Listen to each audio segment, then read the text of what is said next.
Nenek tua lupa ingatan dituduh mencuri beras. Tak disangka cucunya adalah miliarder. Langit pagi itu tampak kelabu. Bukan karena mendung, melainkan karena debu jalanan yang berterbangan setiap kali kendaraan roda 2 melintas di atas aspal retak desa Tegalrejo. Di tengah-tengah desa itu, berdirilah sebuah rumah kecil beratap seng yang sudah karatan di banyak bagian. Rumah itu milik seorang nenek tua bernama Tuti. Nenek Tuti telah lama tinggal sendirian di rumah tersebut. Suaminya telah tiada sejak puluhan tahun lalu, dan anak sematawayangnya menghilang entah kemana setelah merantau ke kota. Beberapa tetangga mengenangnya sebagai wanita yang dulu sangat ramah, rajin menolong, dan pandai membuat kue dari singkong dan kelapa parut. Tapi kini, hari-harinya hanya diisi dengan duduk diam di bangku kayu reot di teras rumah, menatap jalanan desa dengan pandangan kosong. Kadang-kadang ia tersenyum sendiri, kadang menangis pelan sambil memanggil nama yang tak jelas. Ada sesuatu yang berubah dalam diri Nenek Tuti. Ingatannya kabur. Hari demi hari, ia seperti hidup dalam potongan-potongan memori yang saling bertabrakan. Kadang ia tahu siapa dirinya. Kadang ia lupa bahkan cara membuka pintu rumah. Para tetangga yang awalnya iba, lama-lama mulai menjaga jarak. Beberapa anak kecil bahkan takut padanya, menganggapnya seperti tokoh dalam cerita menyeramkan yang biasa mereka dengar dari orang dewasa. Namun, di antara keramaian desa yang mulai acuh, masih ada seorang bocah yang kadang menyapanya. Namanya Wulan, anak perempuan berusia 8 tahun, cucu dari tetangga sebelah rumah. Wulan sering datang membawa sepiring nasi atau sepotong gorengan ke rumah Nenek Tuti.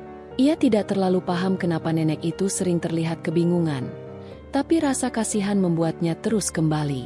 Suatu pagi, saat ayam baru selesai berkokok dan embun belum hilang dari dedaunan, Wulan mengetuk pintu rumah Nenek Tuti sambil membawa bubur hangat dalam wadah plastik kecil.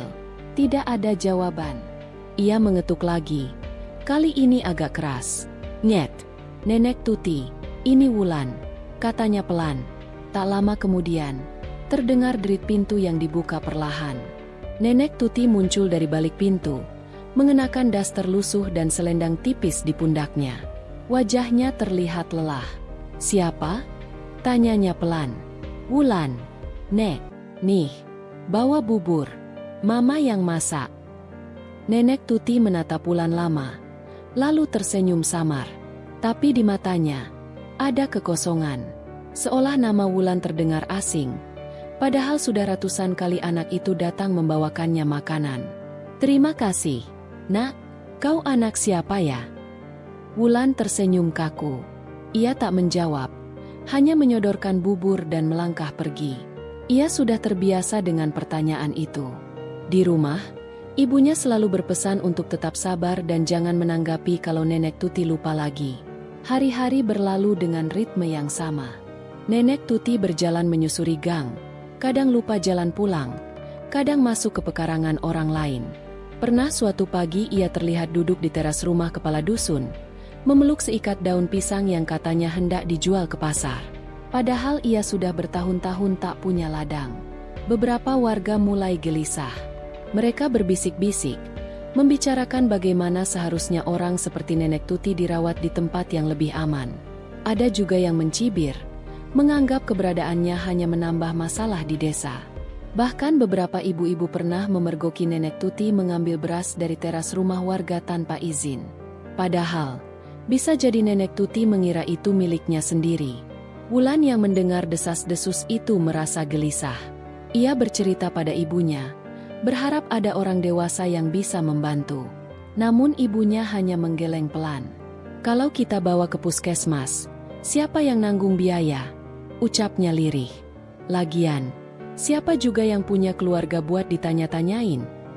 Sementara itu, di kota besar yang terletak ratusan kilometer dari Tegalrejo, seorang pria muda sedang berdiri di depan gedung kaca menjulang tinggi. Namanya Wicaksono. Usianya 32 tahun. Ia mengenakan jas mahal, rambut tersisir rapi, dan langkahnya penuh percaya diri. Ia dikenal sebagai salah satu pengusaha sukses di bidang teknologi pendidikan. Di balik semua prestasi dan kekayaan yang ia miliki, ada satu hal yang masih menjadi ruang kosong dalam hidupnya, keluarganya. Ia yatim sejak kecil, dibesarkan di panti asuhan, lalu diasuh oleh relawan yang tidak pernah menceritakan asal-usul dirinya. Ia hanya memiliki satu benda kenangan, sebuah foto tua yang sudah pudar. Dalam foto itu, terlihat seorang wanita lanjut usia sedang memangku bayi dengan senyum lebar. Di belakang foto, tertulis samar, "Untuk cucuku tercinta, Wicak." Wicaksono telah menghabiskan banyak uang untuk mencari tahu asal-usul dirinya. Ia bahkan menyewa detektif pribadi, menghubungi kantor catatan sipil, dan menelusuri data panti asuhan. Tapi semuanya buntu. Namun pada suatu malam, ia menemukan sebuah petunjuk baru.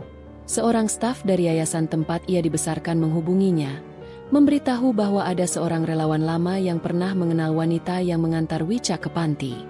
Nama wanita itu adalah Tuti. Sayangnya, data lengkapnya tidak pernah dicatat karena saat itu semua berlangsung dengan darurat. Wicaksono mulai mencari informasi tentang wanita bernama Tuti. Ia menemukan banyak nama serupa di berbagai daerah, tapi salah satu yang menarik perhatiannya adalah dari desa Tegalrejo. Ada catatan tentang seorang nenek tua bernama Tuti yang hidup sendiri dan dikenal mengalami gangguan ingatan. Hal itu membuat Wicak memutuskan untuk menyelidikinya lebih lanjut. Ia tidak langsung datang ke desa. Ia mengutus asistennya untuk memastikan lokasi dan keadaan si nenek. Setelah mendapatkan kabar bahwa nenek itu masih hidup dan sesuai dengan beberapa ciri dalam foto kenangan, Wicak segera menyusun rencana. Di desa, sementara itu, situasi semakin rumit. Suatu sore, saat hujan turun gerimis, warga menangkap basah nenek Tuti membawa sekantung beras dari teras rumah Bu Sarti. Padahal beras itu baru saja dibeli dan belum sempat dimasukkan ke dalam rumah. "Dia nyolong!" teriak Bu Sarti histeris. "Beras itu buat arisan besok." Warga berdatangan. Beberapa ikut meneriaki, sebagian menahan. Wulan yang melihat kejadian itu dari kejauhan berlari ke arah kerumunan. Ia melihat nenek Tuti berdiri bingung di tengah-tengah orang dewasa yang marah. Matanya berkaca-kaca. Aku cuma mau masak, buat cucuku," gumam nenek Tuti lirih. "Cucu apa? Kau bahkan gak punya anak," sahut salah satu warga dengan nada tinggi. Keributan semakin menjadi, hingga akhirnya kepala dusun datang melerai. Ia meminta warga tenang dan membawa nenek Tuti ke balai desa sementara. Hujan semakin deras saat itu. Wulan hanya bisa memandangi nenek Tuti dari kejauhan, menggenggam erat tangan ibunya yang ikut cemas. Di malam yang sama, sebuah mobil hitam berhenti di ujung jalan desa. Dari dalamnya keluar seorang pria muda, mengenakan jaket tebal dan sepatu kulit. Ia menatap sekeliling desa yang sunyi karena hujan belum reda.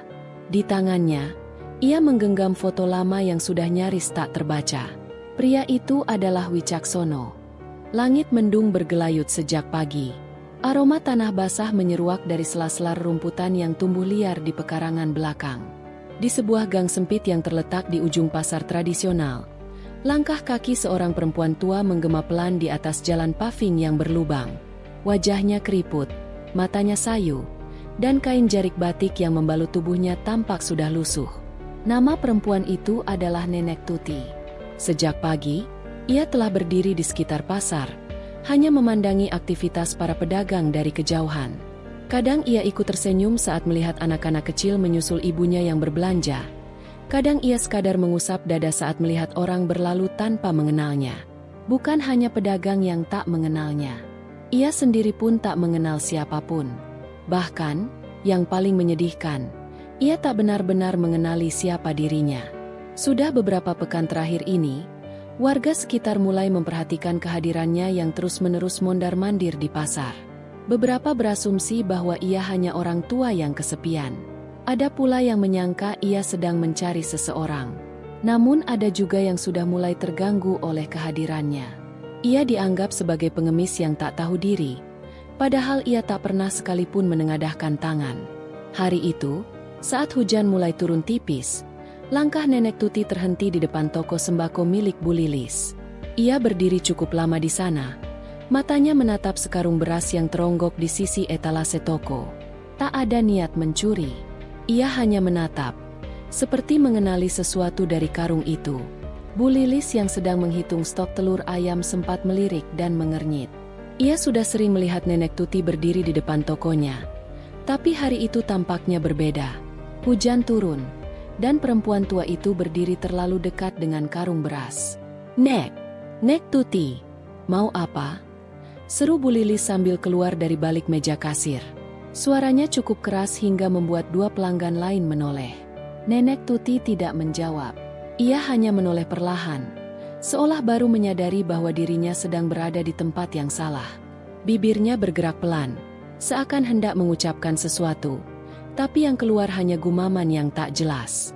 "Jangan, Nek. Jangan diambil ya. Itu beras pesanan orang," tambah Bu Lilis. Nadanya agak menuduh. Ia memanggil pegawai tokonya untuk mendekat. "Jagain itu beras. Takutnya diambil si nenek itu.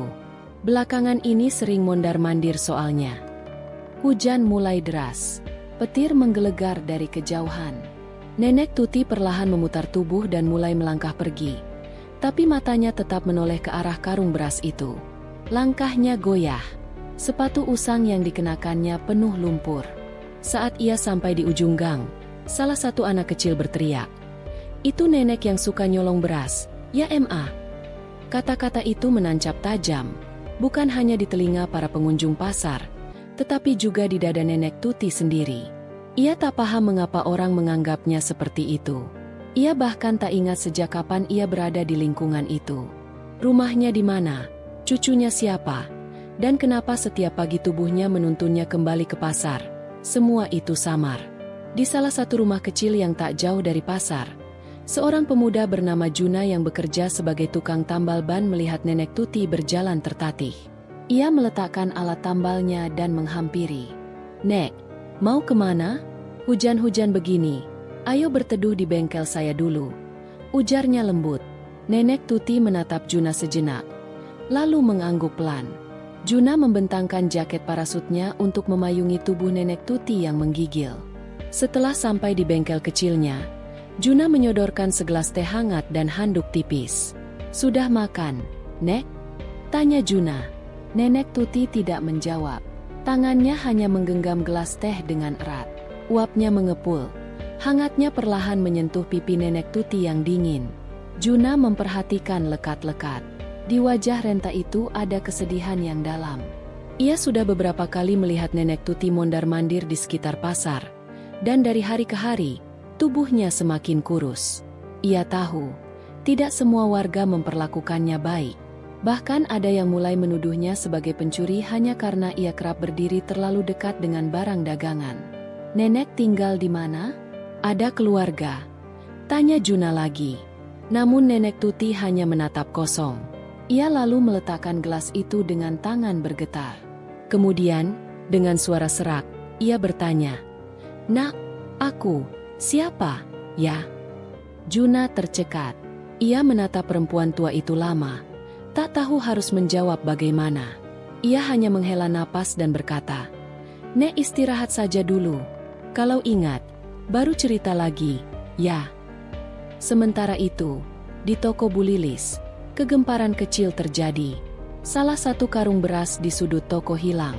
Bu Lilis yang semula hanya menaruh curiga, kini benar-benar yakin bahwa Nenek Tutilah pelakunya. "Sudah saya bilang, pasti itu kerjaannya si nenek. Tadi saya lihat dia dekat banget sama karungnya. Mana karung yang isinya 25 kilo lagi, rugi saya," serunya sambil menunjuk-nunjuk ke arah pegawainya. Gosip itu menyebar cepat. Mulut ke mulut membawa kabar bahwa ada seorang nenek pikun yang mencuri beras dari toko sembako. Tidak sedikit warga yang percaya mentah-mentah. Bahkan Pak RT yang rumahnya tak jauh dari pasar pun mendengar berita tersebut. "Apa perlu saya suruh orang-orang cari dia dan laporkan ke pos ronda?" ujar Pak RT saat berdiskusi dengan beberapa warga. Seorang bapak menimpali, "Saya sih kasihan juga, Pak. Tapi kalau dibiarkan, nanti makin berani. Sekarang beras, besok-besok bisa-bisa uang kas masjid." Ucapan itu memancing gelak tawa beberapa orang. Namun ada pula yang mengernyit tak nyaman. Sementara itu, di bengkel Juna, Nenek Tuti tertidur di kursi kayu panjang dengan selimut tipis. Hujan masih mengguyur. Di luar, Berita tentang dirinya terus beredar, menjadikan namanya bahan gunjingan sore itu. Namun ada satu hal yang tak diketahui siapapun di lingkungan itu. Karung beras yang hilang ternyata hanya dipindahkan oleh kurir yang datang lebih awal dari jadwal, dan pegawai Bu Lilis lupa mencatatnya. Tapi kebenaran itu baru akan terkuak di kemudian hari. Dan ketika semua mata mulai tertuju penuh curiga pada Nenek Tuti, seseorang dari kejauhan mulai mencari-cari sosoknya. Seseorang yang tidak sembarangan, seseorang yang sejak lama menanti kesempatan untuk bertemu lagi dengan perempuan yang pernah merawatnya saat kecil. Namanya Wicaksono. Pagi itu hujan belum turun, namun udara terasa lembab dan langit menggantung abu-abu. Di ujung gang kecil, Nenek Tuti berjalan pelan sambil memegangi kantong kain lusuh yang menempel di pinggangnya. Langkahnya lambat, tidak hanya karena usia yang telah meluruhkan kekuatannya, tetapi juga karena pikirannya seperti kabut yang tak juga menipis. Ia tak tahu pasti kemana hendak pergi. Ia hanya mengikuti lintasan kaki yang terasa familiar, meski wajah-wajah yang dilalui tak memberinya rasa kenal. Seorang anak kecil melambai dari halaman rumah, namun Nenek Tuti hanya menatapnya kosong, lalu meneruskan langkah. Di dalam hatinya ada sesuatu yang berkecamuk, seperti ada bagian dari dirinya yang mencoba mengingat, namun selalu gagal menggenggam utuh. Warung kecil di ujung gang mulai dibuka oleh seorang ibu muda. Aroma kopi hitam dan pisang goreng mulai merambat ke udara, menyentuh hidung para pejalan yang lalu lalang. Nenek Tuti berhenti sejenak di depan warung itu. Matanya menatap loyang berisi gorengan hangat, perutnya bergemuruh, namun tangannya tak sanggup merogoh kantong karena memang tak ada apa-apa di dalamnya. "Mak, duduk aja dulu sini," ucap si ibu muda dari balik meja kayu yang penuh tumpahan tepung. "Tungguin hujannya. Sebentar lagi juga pasti turun." Nenek Tuti mengangguk, meski ia sendiri tak paham benar siapa yang sedang berbicara padanya. Ia duduk di kursi plastik yang terasa goyah, memeluk kantong kainnya erat-erat. Si ibu muda menaruh secangkir teh manis hangat di hadapannya. Tanpa banyak bicara, ia meminumnya perlahan. Di tengah gang, suara deru motor becak memecah keheningan pagi. Sebuah motor tua dengan bak di sisi sampingnya melintas pelan, membawa karung-karung beras yang tampak berat. Di belakangnya, seorang pria bertopi gelap mengayuh tanpa suara. Nenek Tuti memejamkan mata sesaat saat motor itu lewat. Ada sesuatu yang terlintas begitu cepat di benaknya. Bau karung, suara gemerisik beras, dan jeritan seseorang. Namun semua itu menguap seperti asap. Tiba-tiba, ia terbangun dari lamunannya oleh suara ribut dari arah warung tetangga. Beberapa orang berkumpul, menuding-nuding ke arah seorang perempuan yang berjongkok sambil memegangi karung kecil. "Ini punya siapa?" seru seorang pria parubaya dengan suara keras. "Jangan bilang kamu yang ambil dari lapak belakang itu." Perempuan yang dituding tidak menjawab. Rambutnya acak-acakan, wajahnya kotor, dan ia tampak ketakutan. Di tangannya ada segenggam beras yang masih tercecer ke tanah. Nenek Tuti memicingkan mata, mencoba memahami keributan itu. Namun tak ada rasa kenal pada siapapun di sana. Ia hanya diam, tangan mengunci erat kantong kainnya, seperti menjaga satu-satunya milik yang masih tersisa. Beberapa tetangga mulai berbisik-bisik, menyebut nama Nenek Tuti di antara gumaman mereka. "Dia yang suka keluyuran sendiri tiap pagi itu, kan? Iya, yang kadang duduk di pos ronda sampai malam. Ada yang bilang dia udah gak inget apa-apa." Bisik-bisik itu terus berkembang menjadi dugaan. Tak lama, pria yang tadi berteriak mendekati tempat Nenek Tuti duduk. Tatapannya tajam, seperti hendak mengorek jawaban dari mata yang keruh. "Bu, ini karung beras yang barusan jatuh di lapak saya. Ada yang lihat ibu tadi berdiri dekat situ. Bener enggak? Ini ibu yang ambil." Nenek Tuti menatap pria itu tanpa ekspresi. Ia tidak tahu harus menjawab apa. Ia bahkan tak ingat dari mana ia datang pagi itu. "Apa ibu gak dengar saya tanya?" Suara pria itu mulai meninggi. "Kalau memang lapar, bilang. Jangan nyolong." Tiba-tiba suara tawa kecil terdengar dari belakang. Seorang anak kecil berseru sambil menunjuk ke arah lain. "Tadi bukan nenek itu, Pak. Tadi ada ibu yang lari bawa karung." Namun suara si anak tenggelam dalam amarah dan asumsi orang dewasa. Si pria tidak peduli. Ia hanya melihat sosok lemah dengan ingatan yang rapuh di hadapannya. Target sempurna untuk dilimpahi kesalahan. Nenek Tuti tak mengatakan sepatah kata pun. Ia hanya menunduk. Tangan memegangi kantong kainnya seolah itu satu-satunya yang bisa menyelamatkan harga dirinya yang tersisa. Ketegangan makin terasa ketika dua orang petugas kelurahan yang sedang berpatroli lewat dan diberitahu soal dugaan pencurian itu. Tanpa banyak tanya, mereka menghampiri Nenek Tuti, lalu memintanya berdiri. "Ibu, ikut kami dulu ya ke pos. Biar jelas masalahnya." Nenek Tuti berdiri, matanya kosong. Diambilnya kantong kainnya, dipeluknya erat-erat. Ia tidak tahu harus kemana, atau sedang terjadi apa. Ia hanya mengikuti langkah dua pria itu, berjalan menjauh dari kerumunan. Sementara itu, di seberang kota, seorang pria muda dengan jas hitam dan jam tangan mahal sedang duduk di ruang kantor besar dengan dinding kaca. Di hadapannya, layar laptop menyala dengan data-data transaksi bisnis yang rumit. Namun perhatiannya tak sepenuhnya tertuju pada angka-angka itu. Di tangan kirinya, ada foto usang, gambar seorang nenek tua yang sedang tersenyum sambil memeluk bocah kecil. Pria muda itu bernama Wicaksono. Sejak pagi, hatinya terusik. Ia merasa ada yang memanggilnya dari masa lalu. Meski ia sendiri tak tahu kenapa ingatan tentang neneknya kembali muncul dengan sangat kuat hari itu.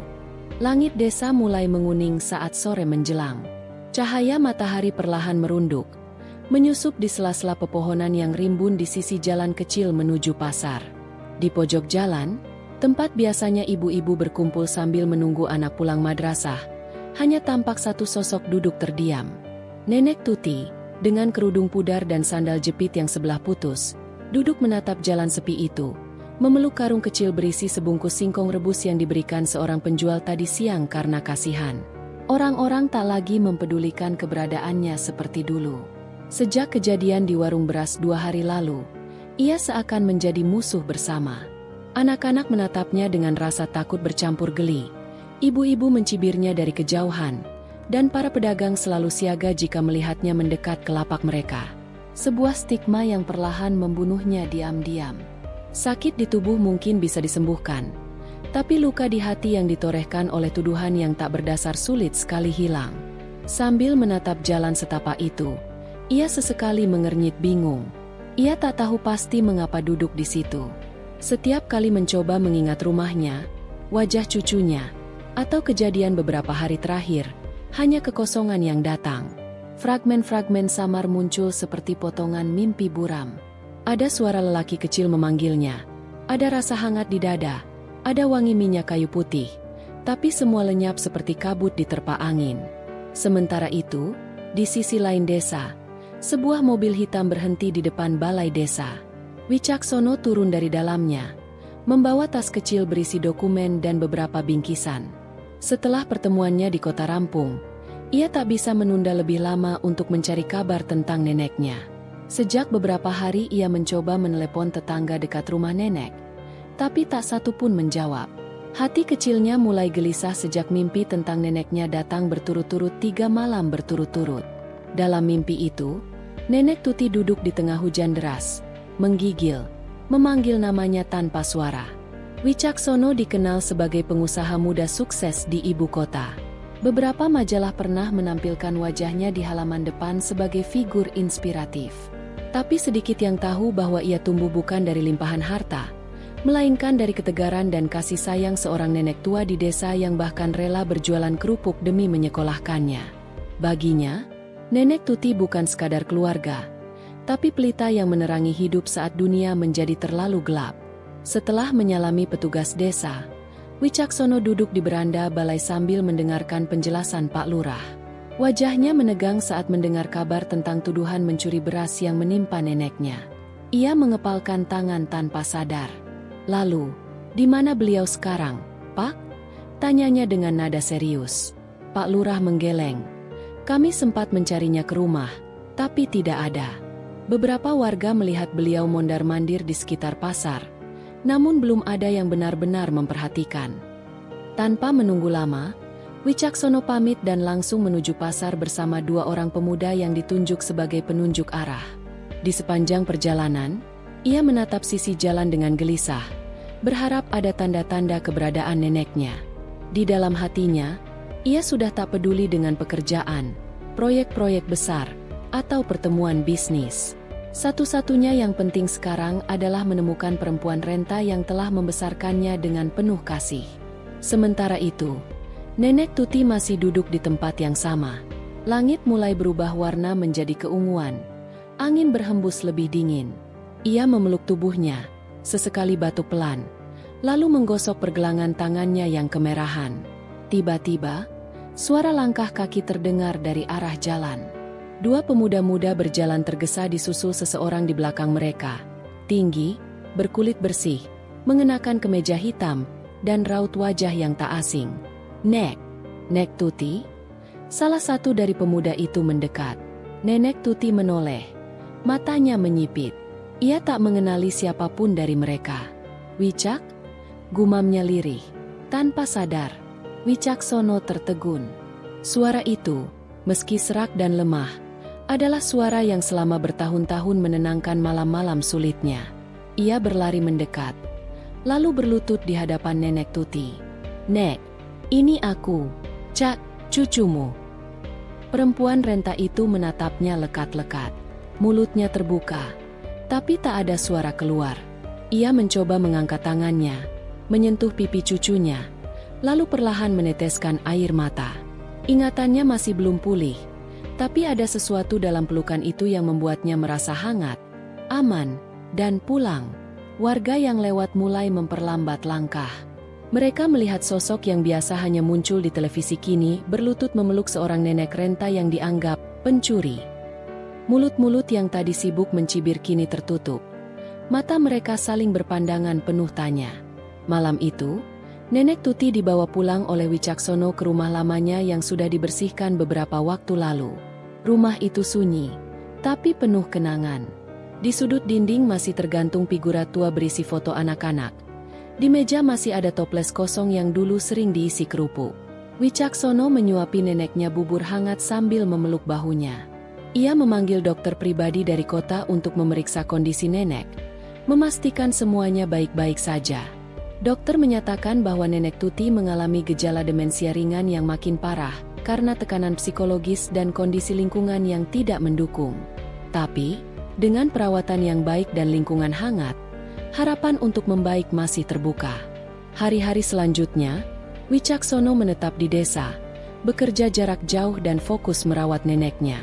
Ia menyewa seorang perawat profesional, merenovasi rumah, dan setiap pagi membacakan buku cerita kesukaan neneknya zaman dahulu, dongeng rakyat dan hikayat lama. Kadang, di tengah bacaan, Nenek Tuti tersenyum samar, seolah mengingat sesuatu, tapi tak cukup kuat untuk mengucapkannya.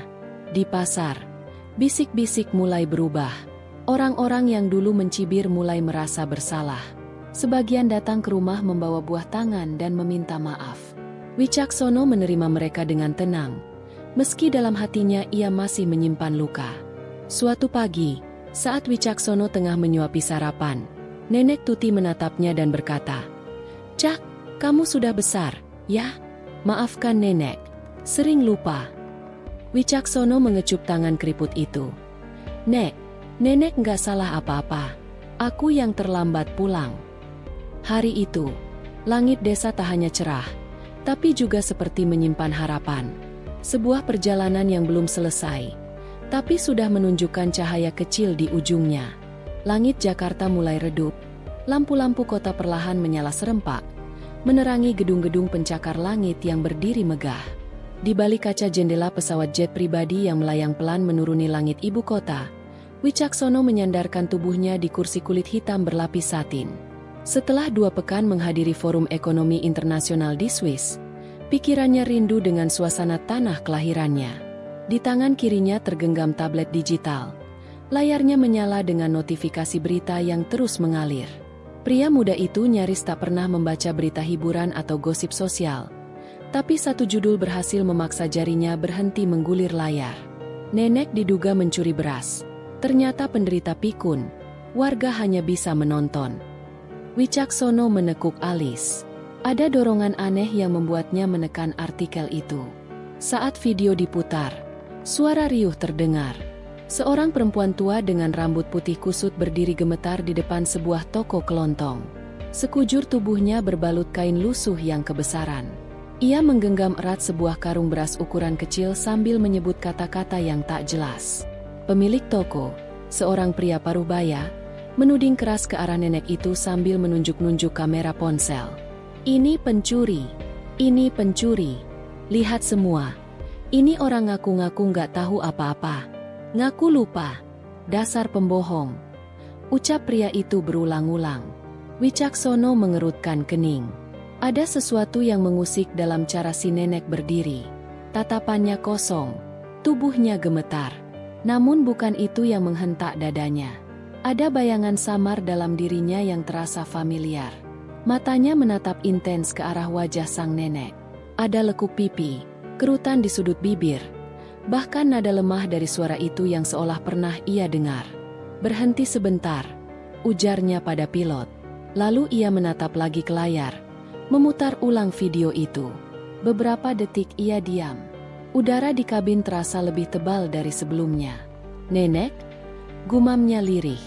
Pria berjas hitam yang duduk beberapa kursi di belakangnya, sekretaris pribadi bernama Dimas, melangkah mendekat saat mendengar nada suara tuannya berubah.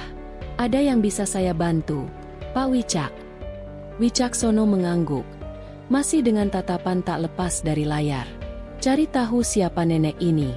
Saya mau data lengkapnya. Nama, asal, kenapa bisa berada di situ. Cari tahu siapa yang merekam. Telusuri jejak digitalnya. Semua. Dan saya mau sekarang." Dimas tak banyak bertanya. Ia langsung menyalakan laptopnya, membuka jaringan terenkripsi, dan mulai menghubungi beberapa kontak dari tim investigasi sosial milik perusahaan Wicaksono Group. Sementara itu, pria muda itu kembali menonton video tersebut dari awal. Setiap detik ia perhatikan, memperbesar bagian wajah si nenek, mencoba menangkap detail yang mungkin bisa menjawab pertanyaan dalam benaknya. Tapi justru semakin ia melihat, semakin dalam rasa tak tenang merambat ke dadanya. Pesawat mendarat dengan halus di landasan Bandara Halim. Mobil hitam telah menunggu. Dimas mengikuti dari belakang, masih menatap layar laptop sambil sesekali menyalakan perangkat komunikasi khusus yang terhubung ke berbagai jaringan pencari data di seluruh negeri. "Pak Wicak, kami sudah menemukan lokasi toko dalam video. Itu di Desa Sidamukti, kabupaten kecil di perbatasan Jawa Barat bagian utara." Wicaksono menoleh cepat. "Desa Sidamukti? Ada koordinatnya?" "Ada, Pak. Dan juga, kami sudah menghubungi kepala desa setempat. Mereka bilang nenek itu tidak diketahui identitasnya. Penduduk lokal hanya mengenalnya dengan panggilan Mbah Tuti, karena perempuan tua itu sering mengulang kata itu sendiri. Tuti, Tuti, dalam percakapan tanpa arah. Beberapa orang menduga dia menderita Alzheimer, tapi tak ada keluarga yang mengaku mengenalnya." Wicaksono membisu. Dadanya terasa sesak. Nama itu tak asing. Tuti, nama yang sempat tenggelam dari ingatan sejak ia pindah ke luar negeri bertahun-tahun lalu. "Besok pagi, kita berangkat ke sana. Siapkan kendaraan. Jangan sampai ada wartawan tahu." "Siap, Pak." Malam itu, meski tubuhnya lelah setelah perjalanan panjang, Wicaksono nyaris tak bisa memejamkan mata. Ia berdiri lama di depan jendela apartemen penthouse miliknya, menatap kelap-kelip lampu kota yang membentuk sungai cahaya di kejauhan. Di dalam dirinya, ada bagian masa lalu yang bergemuruh minta dibuka kembali, bagian yang selama ini ia kunci rapat-rapat, bagian tentang perempuan tua yang pernah menggandeng tangannya kecil melewati hujan deras sambil menyanyikan lagu anak-anak dengan suara bergetar. Ia membuka laci meja, menarik keluar sebuah album tua. Debu tipis menempel di permukaannya.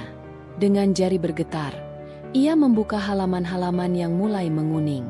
Di antara lembaran itu, ia berhenti di satu foto. Seorang perempuan tua tersenyum sambil memeluk anak kecil usia sekitar 5 tahun. "Nenek Tuti," bisiknya. Besok pagi, ia harus memastikan. Harus tahu apakah perempuan tua dalam video itu benar nenek yang pernah membesarkannya ketika kedua orang tuanya meninggal dalam kecelakaan lalu lintas 2 dekade lalu. Ia yang kemudian diadopsi oleh pamannya dan dibawa ke luar negeri untuk hidup dan sekolah, perlahan kehilangan jejak perempuan tua itu. Semua keluarga mengira ia sudah meninggal. Tapi kini, entah mengapa, wajah dalam video itu membangkitkan semuanya kembali. Wicaksono menatap satu titik di dinding. "Aku akan temukan nenek," gumamnya. Dan ia tak pernah seteguh itu dalam hidupnya. Bahkan ketika membangun perusahaan dari nol pun, semangatnya tak pernah sebesar ini. Kali ini bukan soal bisnis. Ini soal asal-usulnya. Soal darah dan kenangan. Soal seorang perempuan tua yang mungkin telah membesarkannya dalam sunyi, dan kini berdiri sendirian, dituduh mencuri karena hanya ingin makan. Pagi harinya, mobil hitam Wicaksono melaju cepat menembus jalanan tol. Di jok belakang, pria itu tak bicara banyak. Hanya sesekali memeriksa peta digital, menandai jalur desa. Dimas masih sibuk di kursi sebelah sopir, menerima panggilan demi panggilan dari anggota tim yang disebar ke lokasi. "Pak, kami dapat kabar terbaru. Nenek itu saat ini ditampung sementara oleh pemilik warung dekat toko beras," katanya iba karena tak tega melihat beliau tidur di emperan pasar. "Bagus. Pastikan ada orang kita di dekat lokasi. Saya mau bertemu langsung." Hari itu, langkah demi langkah membawa Wicaksono mendekati jawaban dari luka masa kecilnya.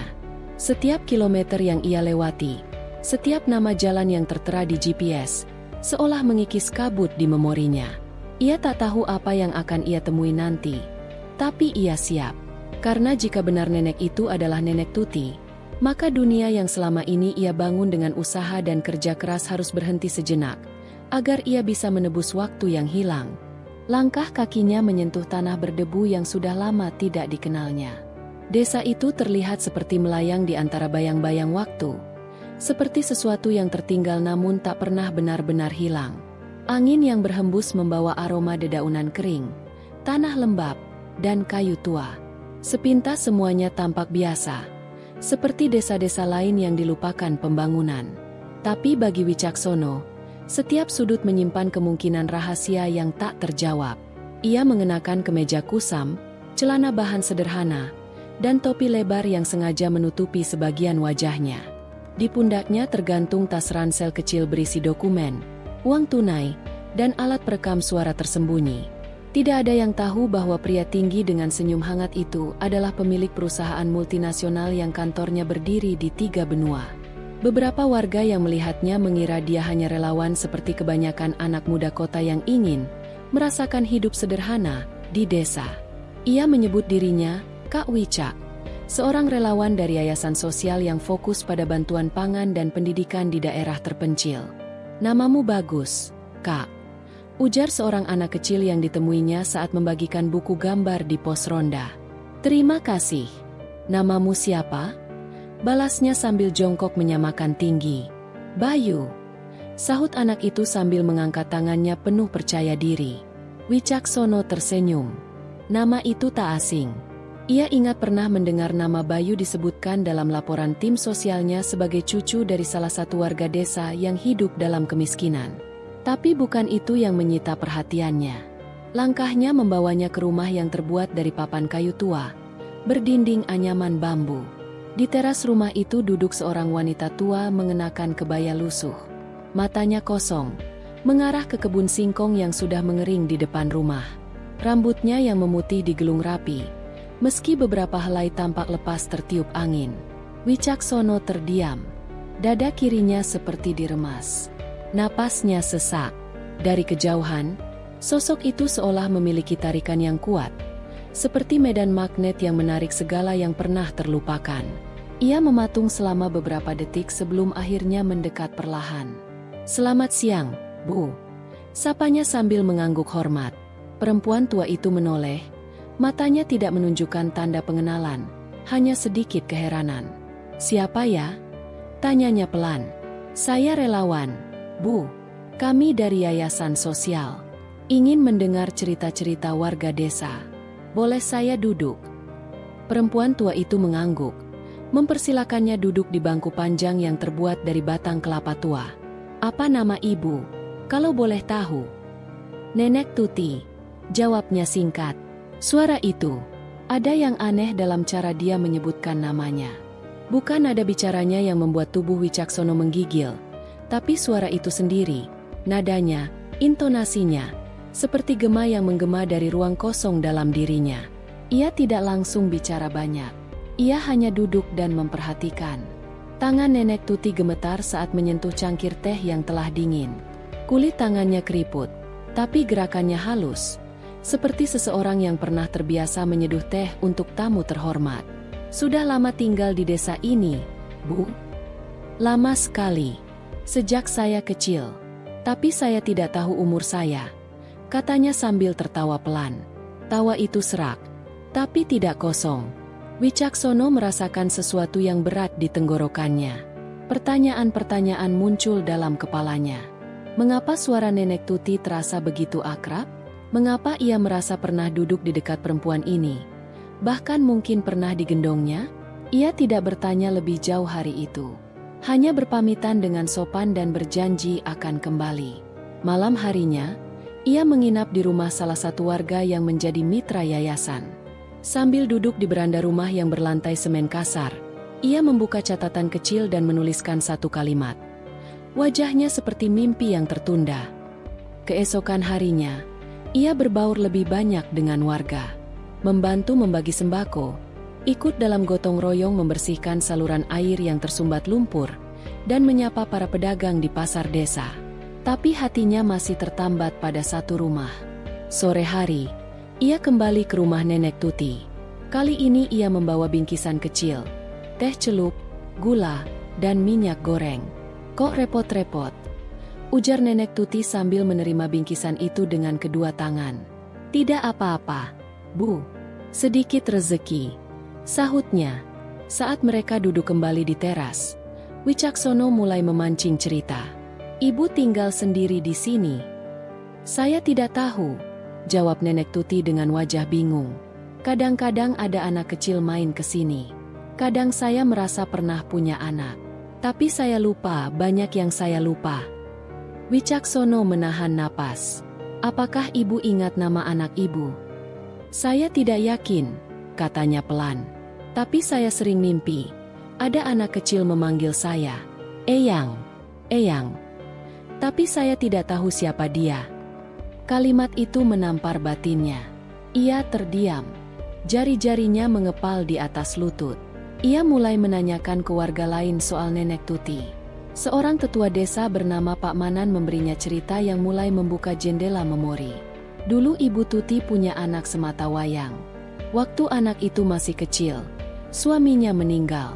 Lalu suatu hari, anak itu hilang. Ada yang bilang dibawa saudara jauhnya ke kota. Ada yang bilang ditinggal di terminal. Macam-macam versi. Tapi sejak itu Bu Tuti jadi tertutup. Anaknya tidak pernah kembali, tanya Wicaksono. Tidak, sudah puluhan tahun. Kami pikir anaknya mungkin sudah meninggal, atau tidak ingat lagi siapa ibunya. Bu Tuti sendiri sudah sulit mengingat. Kadang dia menyebut nama, kadang hanya menangis.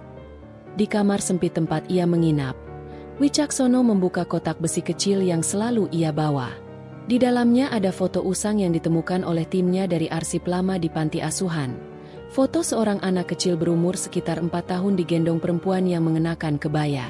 Wajah perempuan itu mirip dengan Nenek Tuti. Ia menatap foto itu lama. Pikirannya berkecamuk. Apakah mungkin? Malam itu, ia tidak bisa tidur. Kenangan-kenangan kabur mulai menampakkan diri. Suara tangis dalam pelukan hangat. Bau minyak rambut lawas. Lagu pengantar tidur yang lirih. Ia bangun dari tempat tidur, berjalan keluar rumah, menatap bintang-bintang yang berhamburan di langit desa. Keesokan harinya ia kembali ke rumah itu, membawa secari kertas berisi lirik lagu masa kecil. Saat ia mulai menyenandungkannya perlahan, Nenek Tuti menoleh. Wajahnya berubah. Tangannya yang gemetar terangkat ke dada. Matanya berkaca-kaca. Itu, lagu itu saya yang sering nyanyikan. Gumamnya. Untuk siapa, Bu? Ia memejamkan mata. Air mata mengalir di pipinya yang cekung. Untuk anak saya, untuk Wicak. Nama itu membuat jantungnya berhenti berdetak sesaat. Ia menunduk. Lututnya lemas. Ia meraih tangan perempuan tua itu dan menggenggamnya erat. "Ibu!" Nenek Tuti membuka mata. Tatapannya berubah. Ia menatap wajah pria di depannya lama. Lalu mengangguk pelan. Seolah semua bagian yang hilang dalam pikirannya perlahan kembali pada tempatnya. Langit desa tampak redup sore itu. Cahaya matahari menyusup lewat sela-sela daun kelapa yang bergoyang pelan diterpa angin. Wicaksono berdiri mematung di depan sebuah rumah tua berdinding kayu. Dia menatap setiap detail dengan pandangan yang perlahan mengabur. Rumah itu tampak ringkih, dengan dinding yang sebagian lapuk dimakan usia. Namun, ada sesuatu dalam bangunan itu yang membuatnya tak bisa berpaling. Seperti panggilan dari masa lalu yang terus menggema tanpa suara. Langkahnya pelan saat mendekati pintu. Tidak ada gembok, hanya kait karatan yang digeser perlahan. Kayu berderit saat pintu dibuka. Aroma debu bercampur bau tanah lembab menyambutnya. Udara di dalam rumah itu seperti menyimpan waktu, sunyi dan lambat. Ia masuk dengan hati-hati. Setiap jengkal ruang menyimpan cerita. Di dinding ruang utama, matanya tertumbuk pada sesuatu yang langsung membuat langkahnya berhenti. Dinding itu penuh tulisan tangan. Coretan-coretan kecil dengan spidol pudar, pulpen, dan bahkan arang. Di antara semua itu, ada banyak tanggal ulang tahun. Ada yang diberi lingkaran, ada yang dicoret lalu ditulis ulang. Di sudut atas, sebuah tulisan yang sudah hampir hilang berbunyi. Wicak lahir, 12 April. Lalu di bawahnya, masuk SD, 15 Juli. Dan di samping, Wicak demam tinggi, jaga malam. Jantung Wicaksono berdetak makin cepat. Ia mendekat. Matanya menelusuri tiap tanggal dan catatan. Ada catatan harian, pengingat obat, dan bahkan sebuah catatan kecil. Hari ini dia tertawa. Ia bisa membayangkan seseorang, kemungkinan nenek itu, berdiri di depan dinding ini setiap malam, menulis sambil menahan air mata. Ia mendekap dadanya pelan, seolah mencoba menghalau sesak yang mulai merambat. Di dekat dinding itu, ada sebuah lemari kayu tua. Pegangannya sudah copot, catnya terkelupas. Tapi justru benda itu yang menarik perhatiannya. Ia membuka pintunya dengan perlahan. Rak pertama kosong. Rak kedua, ada beberapa botol minyak kayu putih dan obat gosok. Namun di rak paling bawah, tersembunyi di balik kain lusuh, ia menemukan sesuatu yang membuat tangannya gemetar. Sebuah kotak kayu kecil, tertutup debu tebal dan berlumut di sudut-sudutnya. Ia mengangkatnya dengan hati-hati, membawanya ke kursi dan membuka tutupnya perlahan. Isi kotak itu adalah potongan-potongan dirinya yang hilang. Ada foto seorang anak laki-laki kecil dengan pipi bulat dan senyum lebar. Duduk di pangkuan seorang wanita tua yang wajahnya begitu dikenalnya sekarang. Di foto lain, ia sedang memegang layangan, berdiri di halaman berlatar pohon pisang. Ada juga foto seorang pria dewasa, kemungkinan ayahnya, yang memeluk anak itu erat, dengan tatapan penuh cinta. Di bawah tumpukan foto, ada amplop-amplop berwarna coklat muda. Semua belum pernah dikirim. Ia membuka satu persatu. Untuk Wicak, kalau kamu sudah besar. Tulisan tangan itu rapi, tapi sudah bergetar. Ia membaca. Nak, apakah kau masih ingat suara nenek? Apakah kamu masih ingat bau minyak kayu putih yang selalu nenek balurkan di dadamu saat kamu demam? Maafkan nenek jika kamu harus pergi. Tapi nenek tidak pernah berhenti menunggumu. Bahkan kalau kamu tidak kembali, nenek akan tetap mencatat ulang tahunmu setiap tahun, dan menyimpan semua foto kecilmu, semua surat yang tidak tahu harus dikirim kemana. Wicaksono tak sadar air matanya jatuh. Ia meremas surat itu perlahan, mendekapnya di dada. Tiba-tiba rumah tua itu seakan hidup. Ia bisa membayangkan langkah kaki kecil berlari di dalam rumah itu, suara tawa yang menggema, dan seorang wanita tua yang berdiri di dapur sambil memanggil nama kecilnya. Ia kembali ke kotak itu. Di bagian paling bawah, tergeletak sebuah boneka kecil, berbentuk beruang. Warnanya sudah pudar dan salah satu kakinya robek. Ia mengingat benda itu. Ia yang memberikannya kepada seseorang. Tidak, diberikan oleh seseorang, Nenek itu, saat ia berulang tahun yang ketiga. Boneka itu pernah ia peluk tiap malam sampai ia kehilangan jejaknya di masa lalu. Tangisnya pecah di pojok ruangan. Tanpa suara, hanya dada yang berguncang. Tangan yang mencengkeram boneka itu erat. Di ruangan sunyi itu, hanya suara detik jam tua yang menggema pelan, seperti mengiringi kesadaran yang perlahan-lahan menyatu dalam benaknya. Wicaksono ingin memanggilnya. Ia ingin meneriakkan, "Nenek!" Tapi suaranya tak bisa keluar. Ia terlalu takut. Takut jika semua ini hanya permainan ilusi. Takut jika perempuan tua itu tidak mengenalnya. Takut jika waktu benar-benar telah merenggut segalanya. Langkah kaki terdengar dari luar rumah. Ia buru-buru menghapus air matanya dan menutup kembali kotak kayu itu, meletakkannya seperti semula. Seorang anak kecil memanggil dari depan rumah, "Pak Relawan, Nenek Tuti sudah bangun. Tadi katanya mau cari kayu bakar, tapi saya bilang jangan dulu, kakinya masih lemah." Wicaksono tersenyum tipis. Ia berdiri, menatap sekali lagi seluruh isi rumah itu. Hatinya bergemuruh, tapi ia tetap tenang saat melangkah keluar. Nenek Tuti belum tahu siapa dia. Dan untuk sementara waktu, ia ingin tetap seperti itu. Ia ingin mengenal kembali nenek itu bukan sebagai cucu, tapi sebagai orang asing yang menyaksikan ketabahan seorang wanita tua yang menunggu dalam diam. Ia ingin merajut ulang ikatan yang pernah putus, perlahan, dengan hati-hati. Saat ia berjalan di jalan setapak desa yang penuh dedaunan kering, pikirannya masih di dalam kotak kayu tua itu. Ia tahu hidupnya tak akan sama lagi. Dan ia tahu, tak lama lagi, semuanya akan berubah. Embun pagi menempel di dedaunan, menciptakan kilauan halus ketika cahaya matahari mulai merambat dari balik bukit. Wicaksono duduk di atas dipan kayu di teras rumah tempat ia menumpang selama tinggal sebagai relawan. Matanya sembab, tapi ada ketenangan baru dalam sorotnya. Di tangannya, secari kertas kecil berisi salinan nama-nama tanggal di dinding rumah Nenek Tuti. Ia menyalinnya diam-diam malam tadi, takut kalau suatu hari dinding itu hilang. Setidaknya ia menyimpan kenangan itu dalam bentuk yang bisa digenggam. Desa itu perlahan bangun. Seorang ibu lewat sambil membawa bakul sayuran di atas kepala. Seorang kakek menuntun sepeda tua dengan keranjang rotan berisi rumput untuk kambing.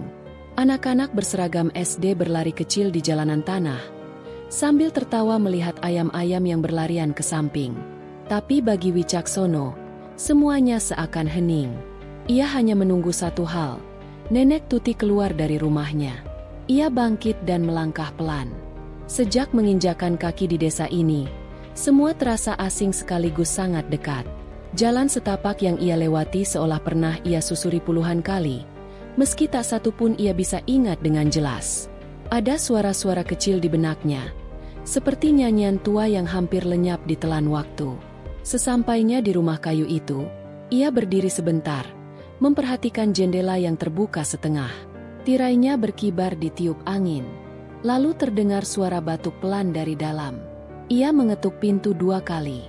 "Nek, saya Wicak. Saya relawan dari posko. Mau bantu bersihin dapur hari ini, boleh?" Tak lama, suara pelan menjawab. "Masuk saja, Nak. Nenek di sini." Wicaksono membuka pintu dan masuk. Nenek Tuti duduk di kursi rotan dekat jendela, mengenakan kain batik yang dililit rapi di tubuhnya. Rambutnya digelung sederhana. Wajahnya keriput namun masih menunjukkan keteguhan yang kuat. Pagi itu, sinar matahari jatuh tepat di wajahnya. Wicaksono menahan napas. Untuk sesaat, waktu berhenti. Ia memandangi wajah itu lekat-lekat, mencoba menemukan jejak masa kecilnya yang hilang. Nenek itu melihatnya, lalu tersenyum. "Kamu sering bantu-bantu warga sini, ya? Nenek pernah lihat kamu di balai desa waktu pembagian sembako." "Iya, Nek. Saya bagian logistik." "Kamu dari kota, ya?" "Iya, Nek. Dari Jakarta. Tapi, rasanya di desa ini saya seperti nemu rumah sendiri." Nenek Tuti tertawa pelan. "Begitu ya? Kadang tempat yang asing bisa lebih hangat daripada rumah sendiri." Mereka berbincang lama. Awalnya soal hal-hal ringan, cuaca, ladang jagung, harga gula di pasar. Tapi perlahan-lahan, Wicaksono membawa pembicaraan ke arah masa lalu. "Nek," tanyanya sambil membersihkan panci. "Dulu nenek tinggal sama siapa aja di sini?" Nenek Tuti memandang jauh keluar jendela sebelum menjawab. "Dulu, nenek pernah punya keluarga kecil. Tapi sudah lama hilang semua. Suami nenek meninggal waktu badai besar. Anak perempuan nenek merantau ke kota. Dan, ya, entahlah, nenek punya cucu laki-laki dulu. Tapi mereka pindah-pindah. Akhirnya, kabarnya hilang. Tak pernah kembali. Namanya pun nenek hampir lupa." Wicaksono berhenti menggosok panci. Nafasnya tercekat. "Kalau boleh tahu, nama cucunya siapa, Nek?" Nenek Tuti mengernyit. Lama ia berpikir. "Wicak. Ya, Wicaksono? Atau Wicakra?" Ah, ingatan nenek sudah keropos. "Nak, tapi dulu waktu kecil, dia suka duduk di sini, di dekat jendela. Kalau malam nenek suka nyanyikan lagu lama, dia langsung tidur." Kamu mirip dia." Wicaksono terdiam. Ia tidak tahu harus tertawa atau menangis. Tapi yang ia tahu, ada rasa hangat yang menjalar perlahan ke seluruh tubuhnya. Nama itu, Wicaksono, masih tersisa di benak sang nenek. Meski samar, meski hampir hilang, tapi belum lenyap sepenuhnya. Ia memberanikan diri bertanya lebih jauh. "Nenek nulis tanggal-tanggal pentingnya di dinding." "Oh, itu." Nenek Tuti tersenyum lirih. "Itu catatan nenek, buat ingat hari-hari yang penting. Nenek takut kalau satu hari nanti lupa semuanya. Lupa kapan dia sakit, lupa kapan dia senang, lupa kapan dia ulang tahun." Tulisannya mulai pudar, tapi nenek masih hafal bentuknya. Wicaksono menatap lantai. Ia tidak tahan. Rasa bersalah menumpuk di dadanya. Bagaimana mungkin ia hidup bertahun-tahun dalam kenyamanan, tanpa tahu bahwa ada seseorang yang menunggunya dalam sunyi?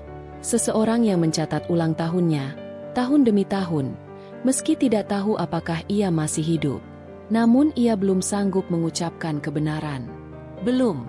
Ada sesuatu yang harus ia pastikan terlebih dahulu. Ia merasa, ada sesuatu yang lebih besar dari sekadar reuni emosional. Sesuatu yang harus ia ungkapkan agar benang merah hidupnya bisa ia rajut utuh kembali. Hari itu, setelah pamit dari rumah Nenek Tuti, ia langsung menuju ke rumah Pak Arifin, seorang mantan guru SD yang kini tinggal di pinggiran desa. Lelaki itu dikenal sebagai orang yang menyimpan banyak catatan dan dokumen tua, termasuk data penduduk sejak 30 tahun silam. Setelah duduk dan menjelaskan maksud kedatangannya, Pak Arifin mengangguk dan mengajak Wicaksono masuk ke sebuah ruang belakang. Di sana ada lemari penuh map dan buku agenda usang. "Kalau benar kamu Wicaksono yang dulu, kamu pasti lahir di sini. Tahun berapa kamu bilang terakhir tinggal di desa ini?" "Saya tidak ingat pasti. Tapi seingat saya pernah ada di sini sampai kira-kira umur 5 atau 6 tahun. Pak Arifin mengambil map kuning bertuliskan data kelahiran 1985 hingga 1990. Ia membuka halaman demi halaman, lalu berhenti di satu nama. "Ini dia. Lahir 12 April 1987. Wicaksono. Anak dari Ratna Ayu dan Bayu Wibisono. Alamat, RT 3 RW 1, Dusun Kedaung." Wicaksono menahan napas. Itu nama orang tuanya. Nama yang selalu ia lihat di akta kelahiran, tapi tak pernah tahu dari mana asalnya. Pak Arifin menatapnya tajam. "Kalau kamu memang dia, cucu Nenek Tuti, kamu harus bicara." Beliau tidak punya banyak waktu. Di usia setua itu, apalagi yang ia tunggu selain kamu kembali? Tapi Wicaksono justru semakin bingung. Ia ingin berbicara, tapi kata-kata itu berat. Terlalu berat untuk diucapkan. Bagaimana jika Nenek Tuti marah? Bagaimana jika ia tidak percaya? Malamnya, ia kembali ke rumah kayu itu. Tapi kali ini tidak mengetuk. Ia hanya berdiri di luar, memandangi jendela dari kejauhan. Nenek Tuti terlihat duduk menghadap dinding penuh coretan itu, seperti sedang berbicara sendiri, seolah menyampaikan sesuatu yang hanya dimengerti oleh waktu. Wicaksono berbalik. Ia berjalan perlahan, sambil berbisik. Besok, Nek, besok aku akan bicara. Namun ia tak tahu, waktu sering punya rencana lain. Warga desa Sukatani tidak terbiasa dengan pengumuman mendadak. Apalagi jika seseorang datang dari luar desa, mengetuk rumah-rumah sambil menyampaikan undangan untuk berkumpul di balai desa pada sore hari. Namun wajah lelaki tinggi yang bersahaja itu, yang beberapa minggu terakhir menjadi relawan sosial di desa mereka, membuat banyak warga tak berani menolak. Mereka mengenalnya sebagai Mas Wicak, relawan yang sopan, murah senyum, dan suka membantu. Ketika matahari mulai condong ke barat dan suara azan asar baru saja selesai menggema dari surau kecil di ujung dusun, satu persatu warga berjalan menuju balai desa. Lantai semen yang sedikit retak, bangku-bangku kayu yang sudah kusam, dan lampu neon yang sering berkedip, seolah menjadi saksi bahwa hari itu tidak akan menjadi hari biasa. Banyak warga bertanya-tanya dalam hati, kenapa tiba-tiba ada undangan terbuka? Apakah ini tentang bantuan sosial lagi? Ataukah proyek dari kota? Tak lama kemudian, pria yang mereka kenal sebagai Mas Wicak berdiri di depan ruangan. Bajunya sederhana, kemeja putih polos yang digulung di bagian lengan dan celana panjang hitam yang disetrika rapi. Tidak ada raut angkuh. Bahkan, wajahnya tampak tegang, seperti seseorang yang menyimpan sesuatu besar dalam dada. Ia menarik napas panjang. Suaranya sempat tercekat, tapi mata-mata yang menatap penuh rasa ingin tahu membuatnya tak bisa menunda lebih lama. Saya berdiri di sini hari ini bukan sebagai relawan biasa, katanya perlahan. Saya berdiri di sini sebagai seseorang yang baru saja menemukan kembali hidupnya. Ruangan sunyi. Bahkan anak-anak yang duduk bersila di lantai berhenti mengunyah keripik singkong mereka. Saya ingin kalian tahu siapa saya sebenarnya. Nama saya Wicaksono, dan saya adalah cucu dari Bu Tuti. Beberapa orang menoleh pada sesama mereka. Beberapa yang mengenal Nenek Tuti dengan baik mengernyitkan dahi, seolah pikiran mereka tidak bisa langsung mencernanya. Cucu? Tanya seorang ibu dari pojok ruangan, yang dulu katanya dibawa anaknya ke kota dan hilang kabar. Wicaksono mengangguk. Benar, saya adalah anak dari almarhumah Busri, putri dari Bu Tuti. Beberapa mulut menganga. Seorang bapak tua di barisan depan mencengkeram tongkatnya lebih erat. Ada keheningan panjang yang tidak nyaman. Namun Wicaksono tetap berdiri, membiarkan kata-katanya meresap. Saya dibesarkan di luar negeri. Ayah saya, suami dari almarhumah ibu, membawa saya menjauh dari Indonesia setelah kecelakaan yang menewaskan ibu saya. Sejak itu, saya kehilangan semua jejak masa lalu. Saya tak tahu siapa nenek saya. Bahkan, saya tak tahu saya masih memiliki keluarga di sini. Ia berhenti sejenak. Dari saku kemejanya, ia mengeluarkan secarik foto kecil. Foto dirinya saat masih anak-anak, duduk di pangkuan seorang wanita tua yang memeluknya dengan penuh kasih. Foto itu ia angkat tinggi, memperlihatkannya ke seluruh hadirin. Saya baru tahu kebenaran itu beberapa minggu yang lalu, setelah melihat video di internet. Video ketika seorang nenek dituduh mencuri beras dan wajahnya sangat familiar. Wajah itu mengusik sesuatu dalam hati saya. Sesuatu yang tak bisa dijelaskan. Lalu saya datang ke sini. Beberapa warga mulai gelisah. Wajah mereka mencerminkan campuran rasa bersalah dan tak percaya. Seorang ibu menangis pelan. Seorang pemuda menundukkan kepala. Saya datang ke rumah beliau. Saya melihat dinding yang penuh coretan ulang tahun saya. Saya menemukan kotak kayu tua berisi foto saya, surat-surat yang tak pernah sempat dikirim, dan sebuah boneka yang dulu saya berikan. Saat itu, saya tahu saya telah pulang. Lelaki itu terdiam. Ia memejamkan mata sebentar, lalu membuka kembali dengan napas yang lebih dalam. Tapi saya tahu, Nenek Tuti tidak dikenal baik di sini. Beliau dianggap aneh, bahkan dicibir, dituduh mencuri, dihina karena lupa banyak hal. Saya tahu semua itu. Beberapa orang langsung menunduk. Ibu Narti, yang sempat menjadi salah satu yang paling keras menghina Nenek Tuti, tidak sanggup menatap mata siapapun. Tapi saya ingin kalian tahu, saya di sini bukan untuk menuntut. Saya tidak datang membawa dendam. Saya hanya ingin satu hal, keadilan dan pengakuan. Saya ingin kalian tahu siapa beliau sebenarnya. Dari balik pintu belakang, seorang pria masuk membawa sebuah proyektor dan layar lipat. Beberapa warga menoleh heran. Suasana menjadi tegang ketika lampu ruangan diredupkan dan layar mulai menampilkan video pendek. Video itu bukan sembarang video. Itu adalah rekaman saat Nenek Tuti duduk termenung di serambi rumah, memeluk boneka yang sudah robek, sambil menyebut nama Wicak berulang-ulang. Lalu potongan-potongan video lain mengikuti. Dinding rumah dengan coretan ulang tahun, kotak kayu tua dengan surat-surat usang, foto-foto masa kecil.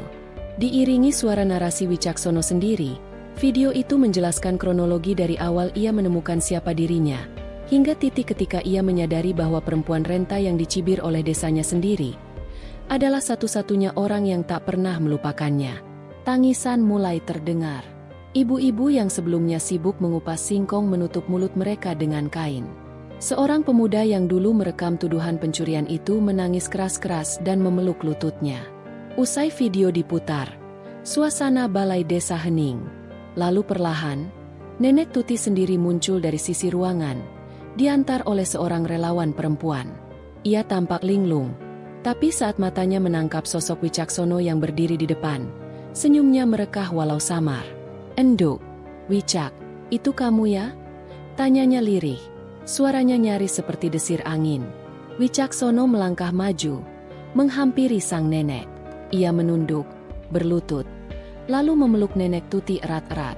Pelukan itu tak berkata apa-apa, tapi semua yang menyaksikannya tahu, itu adalah pelukan yang telah tertunda selama puluhan tahun. Sorak tepuk tangan tidak terjadi. Yang ada hanya isakan, air mata, dan perasaan malu yang menyelinap dalam dada puluhan warga desa yang kini menyadari kekeliruan mereka. Pak Lurah yang berdiri di dekat panggung kecil akhirnya naik ke depan. Ia menatap warga satu persatu, lalu menghela napas panjang. "Warga desa Sukatani," ucapnya lirih. "Hari ini kita tidak hanya mendengar cerita seorang cucu yang menemukan neneknya, tapi kita juga diingatkan bahwa kita semua pernah abai. Kita terlalu mudah menghakimi tanpa tahu cerita di balik seseorang." Seorang bapak tua di barisan tengah bangkit dari duduknya. Dengan tertatih, ia berjalan ke arah Wicaksono dan Nenek Tuti. Ia menundukkan kepala dalam-dalam, lalu berkata, "Maafkan kami, Le. Maafkan kami, Bu Tuti. Kami telah terlalu buta." Satu persatu warga mulai mendekat. Ada yang membawa makanan kecil, ada yang memeluk Nenek Tuti, ada pula yang hanya berdiri terdiam dengan wajah sembab. Hari itu, di balai desa yang sederhana, tidak ada perayaan besar, tidak ada tumpeng.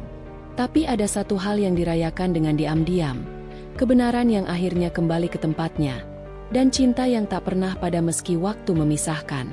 Dan entah siapa yang memulainya, tapi setelah itu, balai desa itu pun menjadi ramai oleh obrolan tentang siapa Wicaksono sebenarnya.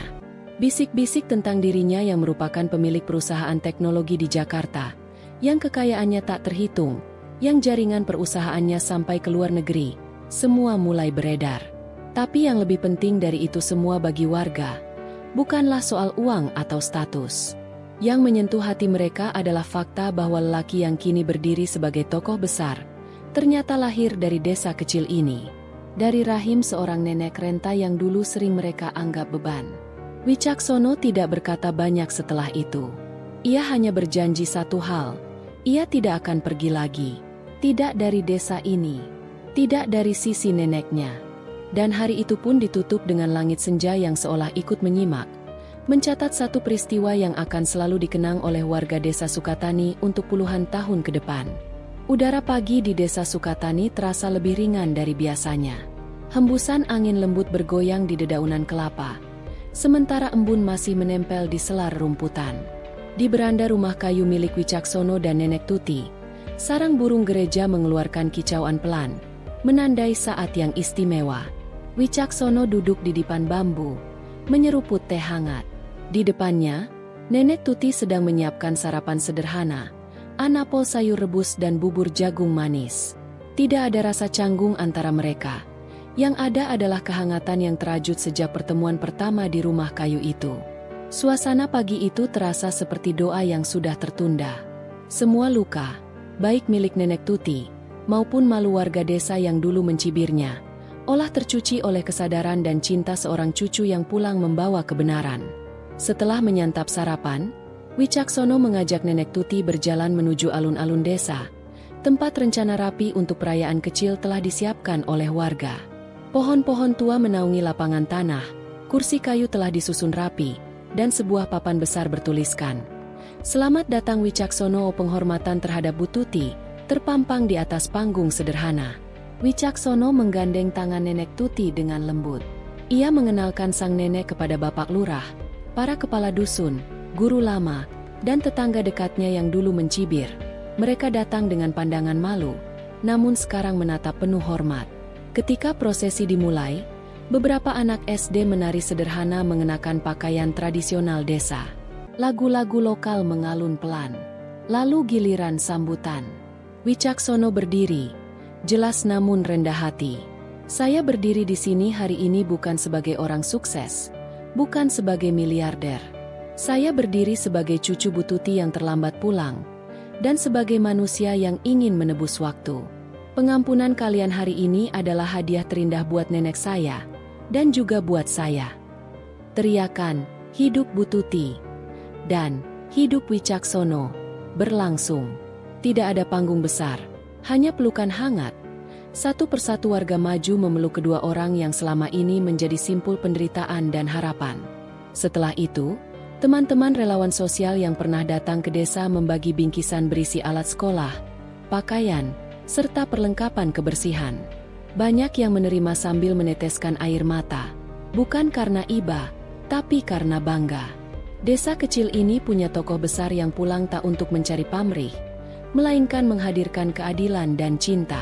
Menjelang sore, Wicaksono mengajak beberapa orang warga menanam pohon buah di area lapangan, tindakan simbolis atas masa depan yang lebih baik. Di saat yang sama, ia mengontrak tukang untuk memperbaiki rumah tua milik istrinya.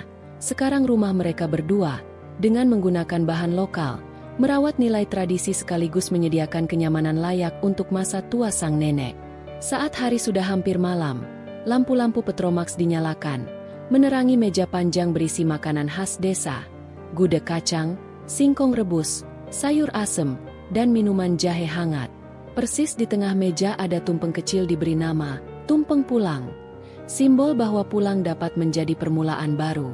Kue tumpeng diiringi tepuk tangan dan suara doa di ujung malam. Nenek Tuti duduk di kursi utama. Wajahnya menangis bahagia. Ia memegang tangan Wicaksono erat-erat selama prosesi. Suaranya gemetar saat berkata, "Anakku, kau pulang lebih lama dari yang nenek bayangkan.